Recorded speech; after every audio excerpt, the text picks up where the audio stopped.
Nagtala ang Police Regional Office Mimaropa ng 48.63% pagbaba ng focus crimes sa unang 2 buwan ng pamumuno ni Police Brigadier General Christopher de la Cruz, Regional Director.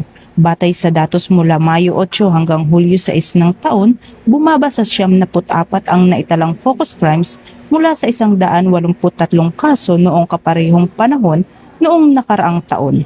Kabilang dito ang murder, homicide, physical injury, rape, robbery, theft, carnapping at motor napping. Bumaba rin sa 11.2% ang kabuuang crime incidents at 24.68% ng peace and order indicator crimes. Ayon kay Police Brigadier General de la Cruz, resulta ito ng mas pinaigting na pagpapatupad ng Fight Crimes Framework at DLX Strategy na naglalayong mapalakas ang police deployment, crime prevention at pakikipagtulungan sa mga lokal na pamahalaan at komunidad. Nanindigan naman ang Police Regional Office Mimaropa na ipagpapatuloy ang mga hakbang upang mapanatiling ligtas at mapayapa ang buong rehiyon. Mula dito sa Campo Crame, ako ang inyong PNN correspondent, Patrolwoman Dara Palogni, alagad ng batas, tagataguyod ng balitang pulis.